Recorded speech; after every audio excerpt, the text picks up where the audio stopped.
साहब, फसल अवशेष जलाने वालों पर जुर्माना हो रहा है। बिल्कुल हो रहा है। 2 एकड़ फसल अवशेष जलाने पर 2500, 5 एकड़ पर 5000 और 5 एकड़ से अधिक जलाने पर 15,000 रुपयों का जुर्माना देना पड़ता है। ठीक है साहब, तो अब हम डिकम्पोजर के माध्यम से पराली प्रबंधन करेंगे।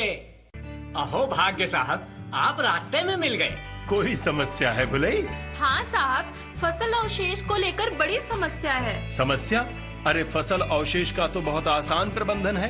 डिकम्पोजर के माध्यम से फसल अवशेष को खेत में सड़ाकर खाद बनाएं, अपने खेत की उर्वरता भी बढ़ाएं। साहब, फसल अवशेष जलाने वालों पर जुर्माना हो रहा है। बिल्कुल हो रहा है। 2 एकड़ फसल अवशेष जलाने पर 2500, 5 एकड़ पर 5000 और 5 एकड़ से अधिक जलाने पर 15,000 रुपयों का जुर्माना देना पड़ता है। ठीक है साहब, तो अब हम डिकम्पोजर के माध्यम से पराली प्रबंधन करेंगे। अहो भाग्य साहब, आप रास्ते में मिल गए। कोई समस्या है भुलई? हाँ साहब, फसल अवशेष को लेकर बड़ी समस्या है। समस्या? अरे फसल अवशेष का तो बहुत आसान प्रबंधन है।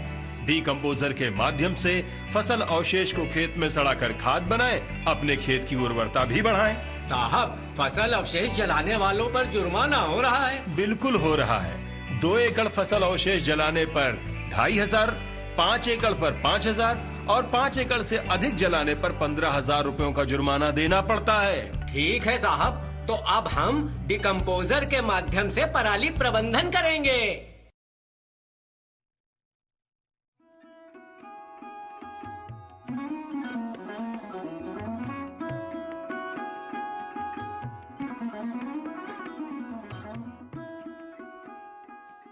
नमस्कार दर्शकों, जान है तो जहान है, इसे हम शायद ऐसे भी कह सकते हैं कि जब तक हमारी आंखें हैं तब तक ये सुंदर जहान है।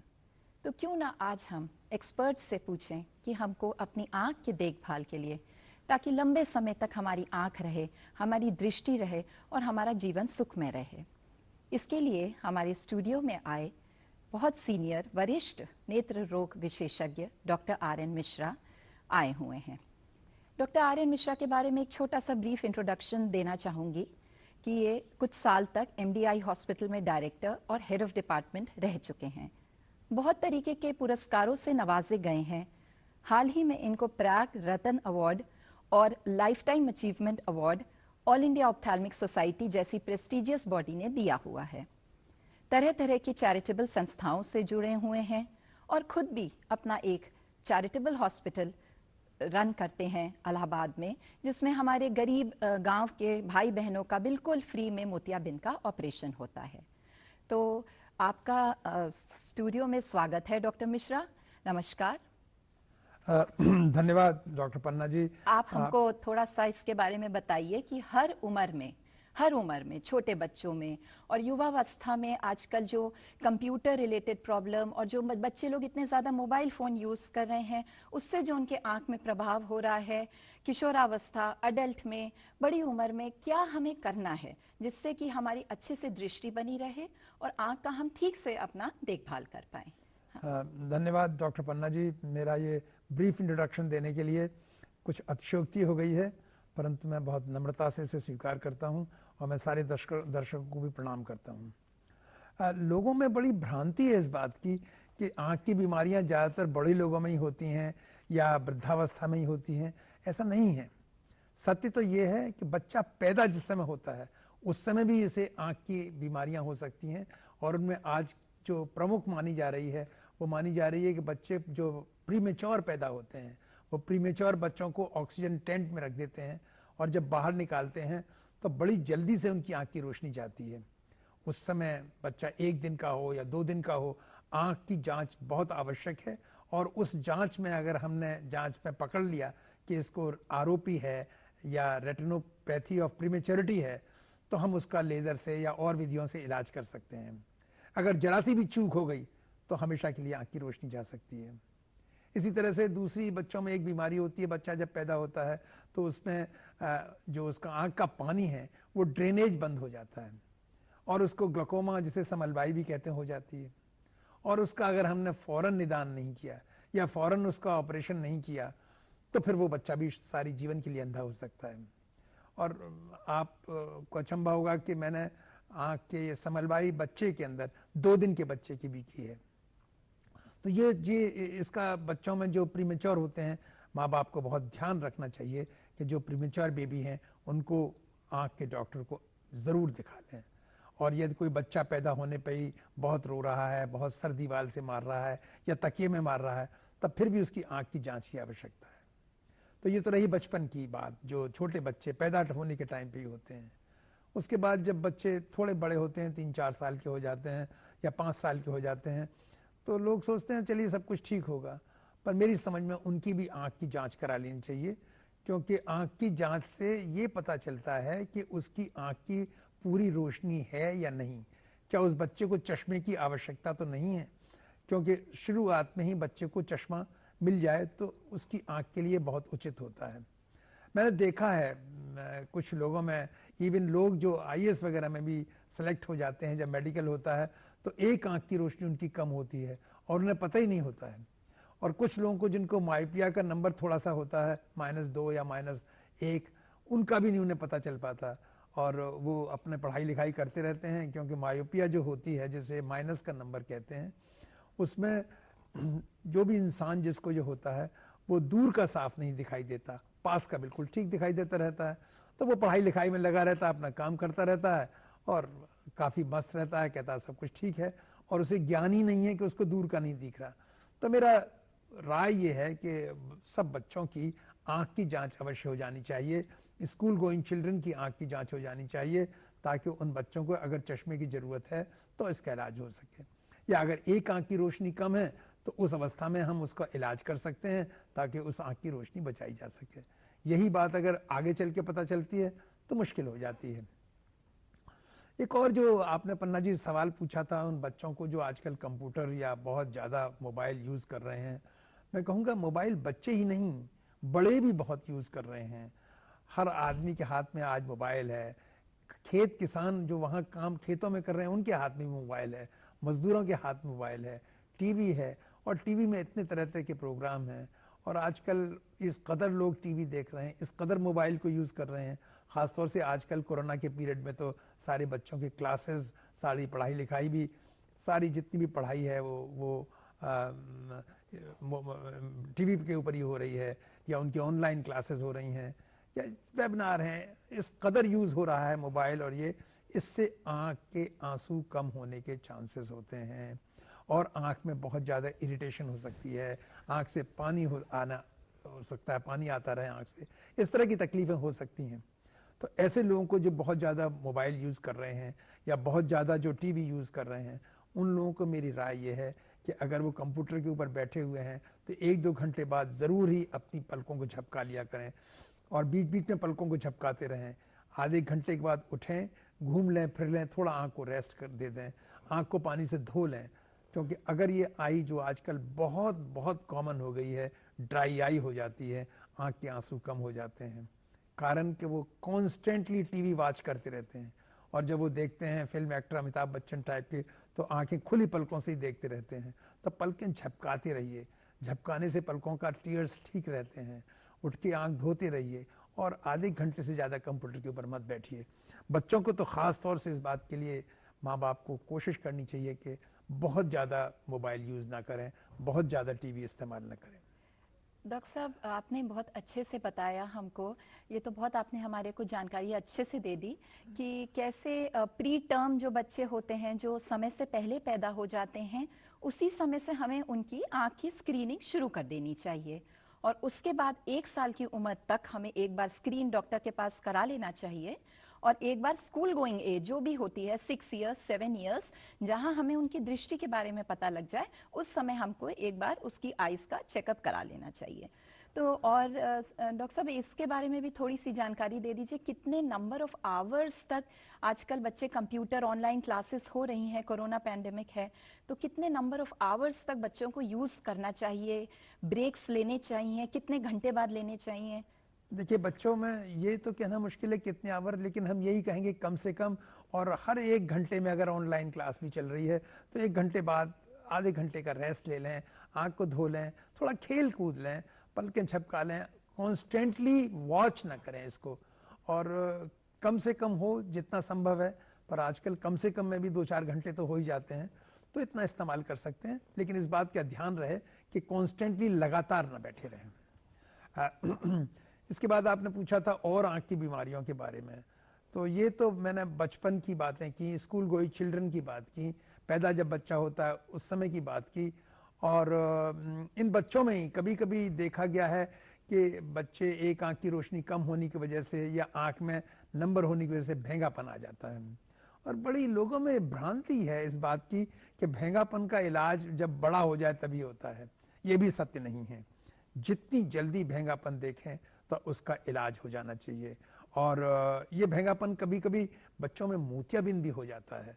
उन मोतियाबिंद के बच्चों में भेंगापन भी हो जाता है, आंख हिलने लगती है, जिसे हम निस्टैग्मस कहते हैं, वो होने लगता है। तो इस तरह की कोई भी भेंगापन दिखाई दे, या तो मोतियाबिंद की वजह से हो या रोशनी कम होने की वजह से हो, तो उसका इलाज उस अवस्था में ही होना चाहिए।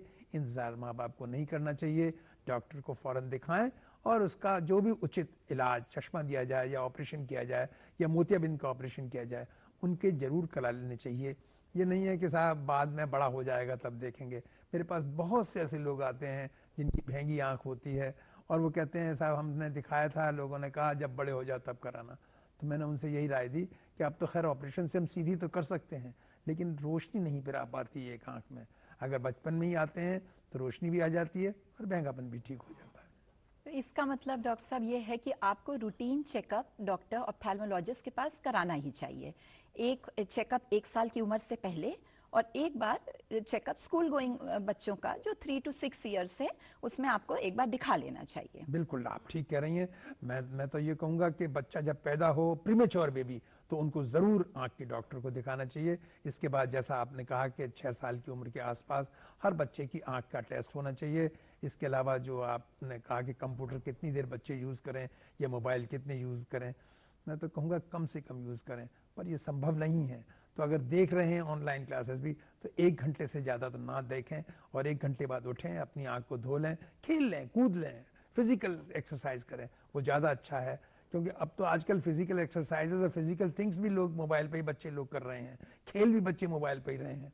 मेरी राय में ये है कि बच्चों को बाहर निकालिए, खेलने दीजिए, कूदने दीजिए, ऊधम मचाने दीजिए। मोबाइल से और कंप्यूटर से जितना दूर हो सके संभव उतना रखना चाहिए। कुछ बच्चे डॉक्टर साहब आंख में लालपन, एलर्जी की प्रॉब्लम लेके आते हैं गर्मियों के टाइम पे, तो क्या ये कोई बीमारी कंजंक्टिवाइटिस है या क्या ये कॉमन है बच्चों में? ये आजकल एलर्जी की बीमारी बहुत कॉमन हो गई है बच्चों में। और मेरा ख्याल है कि शायद जब हम बच्चे थे तब हम नहीं देखते थे इतनी तरह की एलर्जी बच्चों में। कारण यही है कि बच्चे बहुत प्रिय हो गए हैं और घर के अंदर ही रहते हैं, बाहर निकलते ही नहीं, ज़्यादा खेलने ही बाहर नहीं जाते। तो एक्सपोजर कम होने की वजह से या मौसम में बदलाव होने की वजह से या आबहवा में बदलाव होने की वजह से एलर्जी बच्चों में बहुत कॉमन हो गई है, जिसमें खुजली आने लगती है, पानी आने लगता है। और ऐसे बच्चे हमारे पास रोज़ ही 2-4 आते हैं और काफ़ी परेशानी होती है उनको, खुजली होती रहती है, पानी आँख में आता रहता है। हम हमेशा कहते हैं कि इसकी आप चिंता मत कीजिए, नॉर्मल छोटी मोटी दवाएं डालती रहिए। लोग आजकल उनमें कुछ स्ट्रॉन्ग दवाएं डलवा देते हैं, जैसे कि कॉर्टिकोस्टेरॉइड ड्रॉप्स हैं, जो आराम तो फ़ौरन दे देती हैं, लेकिन लंबे समय तक इस्तेमाल करने तक, मे बी 2 महीने, 3 महीने या 4 महीने या 6 महीने इस्तेमाल करने से कुछ लोगों में, कुछ बच्चों में आँख की रोशनी जा सकती है। अतः जब भी एलर्जी हो तो अच्छे डॉक्टर को दिखाइए और कोशिश कीजिए कि माँ बाप देखें कि कॉर्टिकोस्टेरॉइड वाली ड्रॉप लंबे समय तक न डालें।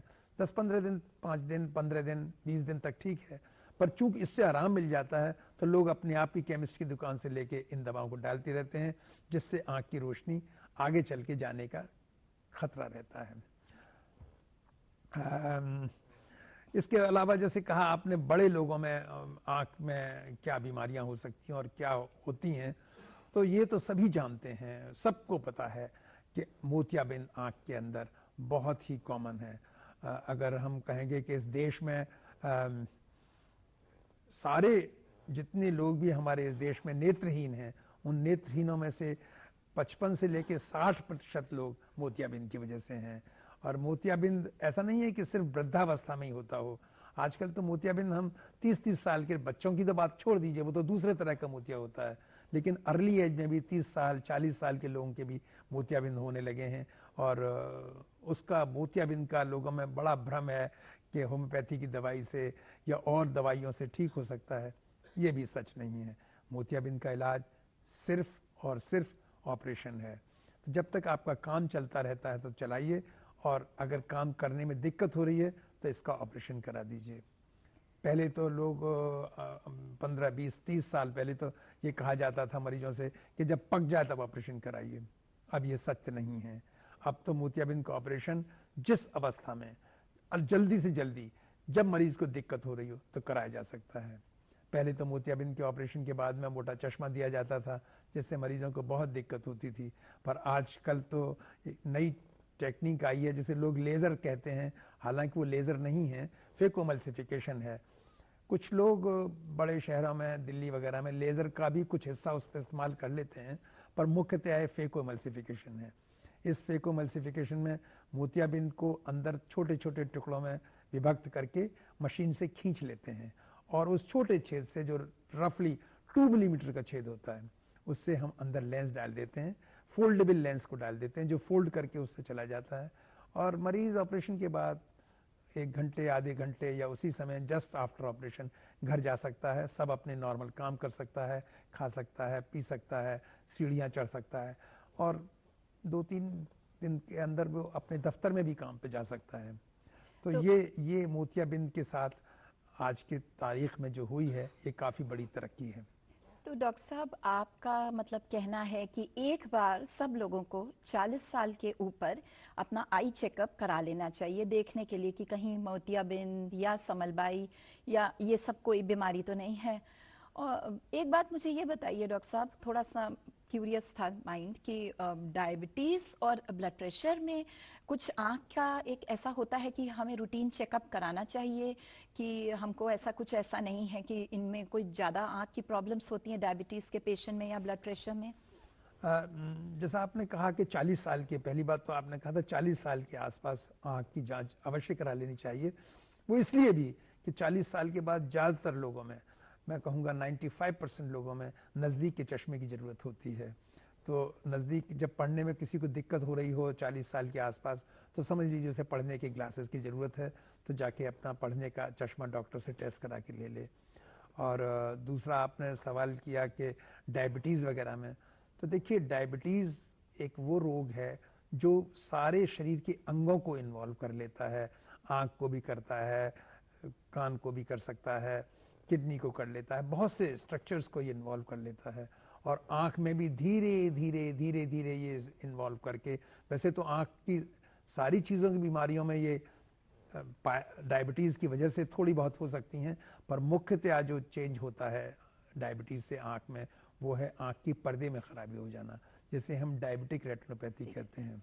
और ये डॉक्टर साहब ज़्यादातर 10 साल से ऊपर जिनकी डायबिटीज़ हो गई है उनके तो ज़रूर ही अपनी आँख की जांच करा लेनी चाहिए।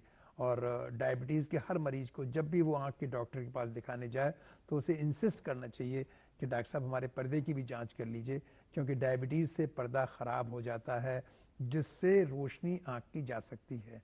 ये सच नहीं है कि 10 साल के बाद सबकी चली जाए।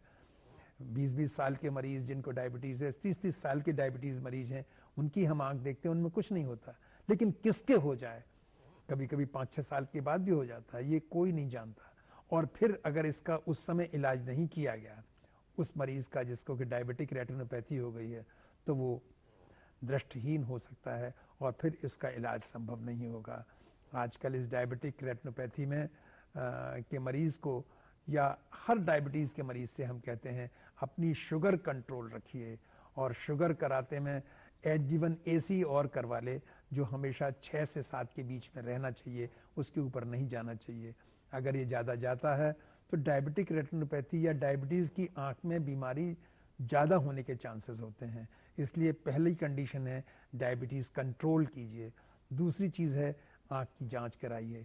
तीसरी चीज़ है कि अगर आँख में डायबिटिक रेटिनोपैथी हो रही है तो उसका आप इलाज कराइए, जिसमें हम लोग इंजेक्शन्स आँख में लगाते हैं या लेज़र करते हैं, और फिर हम उसको उस अवस्था में रोक सकते हैं। ये तो नहीं कहेंगे कि बिल्कुल ठीक हो जाएगा, लेकिन काफ़ी कुछ ठीक हो जाते हैं यह समय रहते इलाज हो गया। डॉक्टर साहब, ये जरा हमको बता दीजिएगा कि जिन मरीजों को डायबिटीज़ है, ब्लड प्रेशर है, उनको कितनी बार, मतलब साल में एक बार कराना चाहिए कि 5 साल में एक बार, तो उनको कैसे कराना चाहिए, कितनी बार? जो भी को भी डायबिटीज़ है उसको एक दफ़े आँख की अगर उसके पर्दे में कोई चेंजेस नहीं है तो एक दफ़े अपनी आँख जांच करा ले, उसके 2-3 साल बाद फिर चेक करा ले। अगर उसको लंबे समय से डायबिटीज़ है 10 साल से 15 साल तक, 15 साल या 20 साल की, तब उसको हर साल अपनी आँख दिखानी चाहिए पर्दे की जांच के लिए कि डायबिटीज़ से पर्दा तो ख़राब नहीं हो रहा है, और हो रहा है तो उसका इलाज उसी वक्त करा देना चाहिए। तो ये तो आपने बहुत अच्छी से हमें जानकारी हमारे सारे श्रोतागण को दे दी कि हर उम्र में, इवन डायबिटीज़ में, ब्लड प्रेशर में कैसे हमें करना है। हमको ये बताइए डॉक्टर साहब कि ओल्ड एज की बड़ी प्रॉब्लम होती है।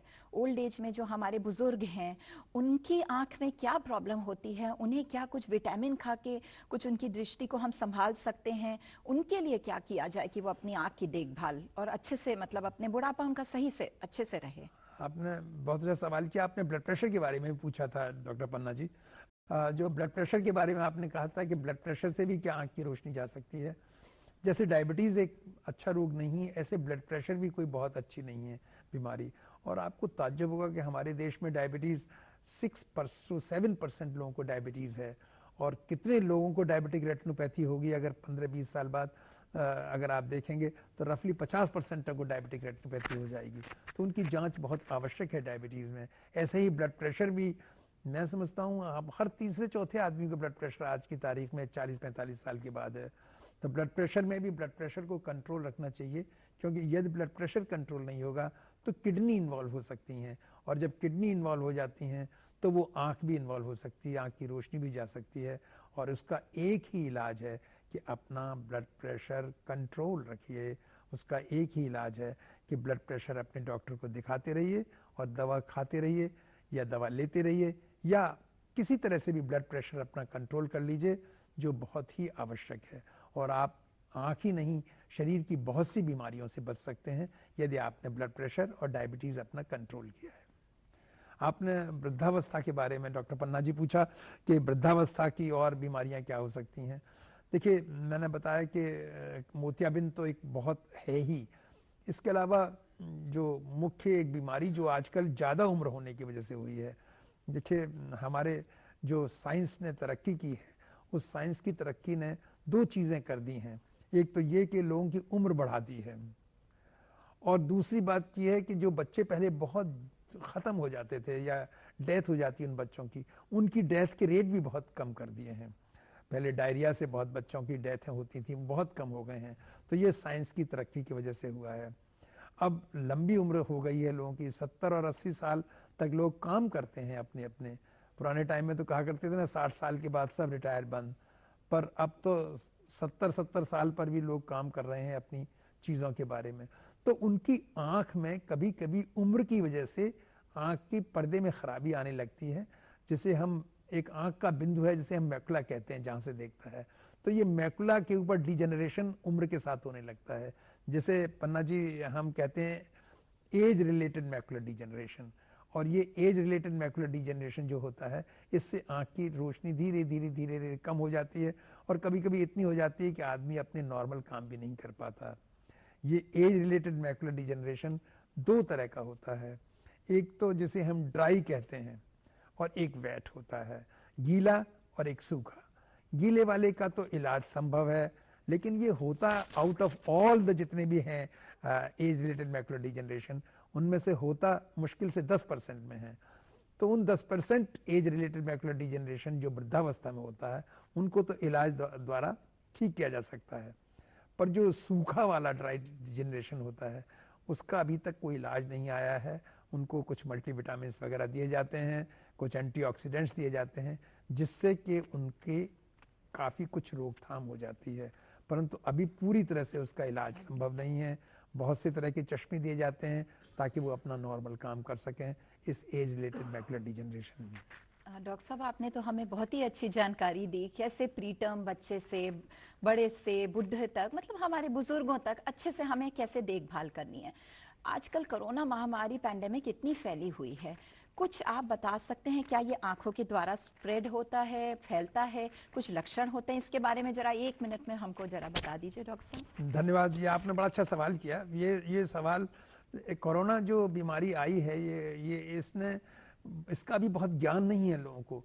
और मुख्यतः जो बीमारी जाती है, एक वायरस है, आरएनए वायरस है, जो ज्यादातर बातचीत से आदमी के, या जिसको कोरोना है उसकी छींक से या खांसने से, नाक से या मुंह के जरिए जाता है।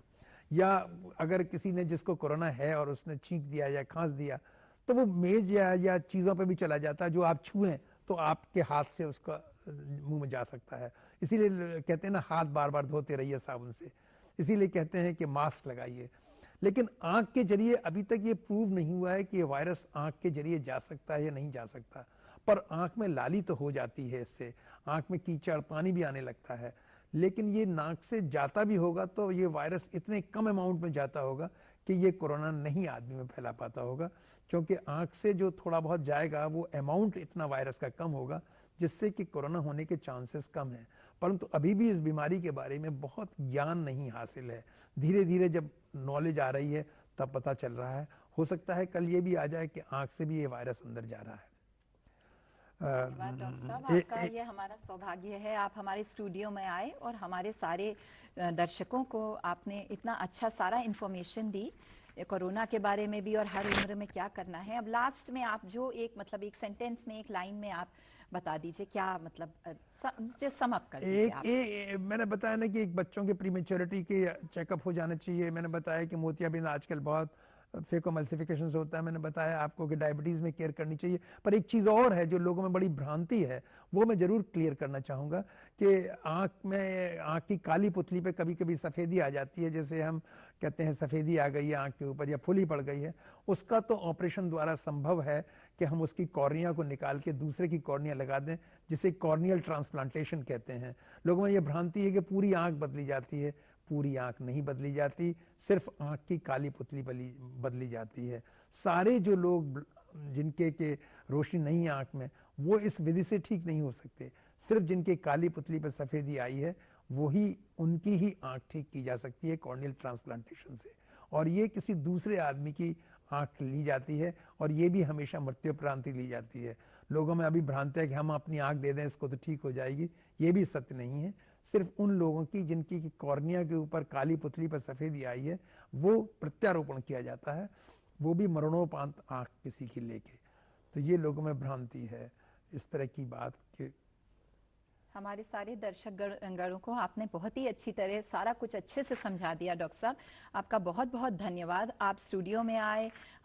मैं खुद एक डॉक्टर ऑप्थेल्मोलॉजिस्ट हूँ और आपने मेरा भी आपके साथ काम करने का एक्सपीरियंस है, बट फिर भी आज मेरी बहुत सी बातें क्लियर हुई हैं और हमारे सारे दर्शक गणों की भी आई एम श्योर बहुत ये उनको मदद करेगा। सो हमारे सारे दर्शक स्वस्थ रहें, व्यस्त रहें, मस्त रहें और अपनी आंखों का खूब ख्याल रखें। धन्यवाद। धन्यवाद।